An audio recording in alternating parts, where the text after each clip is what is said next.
আসসালামু আলাইকুম। আপনাদের জন্য নিয়ে আসছি সমুদ্র পাড়ে কেক ডেকোরেশন। কেকটা যে স্লাইস করেছি সেটা আমার ওলনা সুতা থেকে বের করে কেকটা স্লাইস করেছি। আচ্ছা, কেক ডেকোরেশনটা সমুদ্রের পাড়ে কেক ডেকোরেশনটা অনেক জটিল একটা বিষয় ছিল আমার জন্য। তাহলে আমি যে হোটেলটা উঠেছিলাম সেখানে নর্মাল ফ্রিজ ছিল।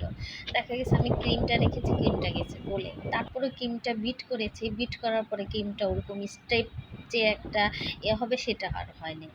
না হওয়াতে পরবর্তীতে কি করব একটা মুশকিলে পড়ে গেছি। তো কুয়াকাটার সমুদ্রের পাড় আসছি এবং একটা আপনার এটা কি বলে ইজি বাইকের মধ্যে বসে আমি এই কেকটা ডেকোরেশন করতেছিলাম।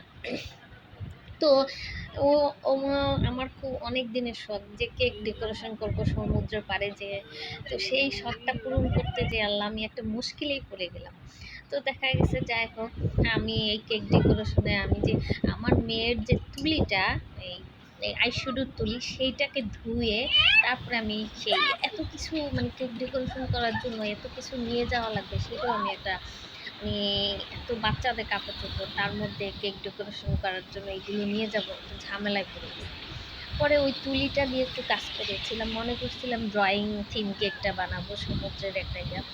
যাই হোক, যা আমার একটা শখটা পূরণ করা, আর কিছু না। আমার বাচ্চাদেরও ইচ্ছা যে সমুদ্রের পাড়ে আম্মুর হাতে একটা কেক খাবো। তো সেই অনুপাতে আমার কেকটা কেমন লাগে সমুদ্রের পাড়ে সেই ইয়াটার থেকে আমি এই কেকটা বানালাম। তো যাই হোক, আপনাদের জন্য আমি এই ইয়েটা কেকের ডেকোরেশনটা দেখালাম। খুব একটা জটিল ছিল।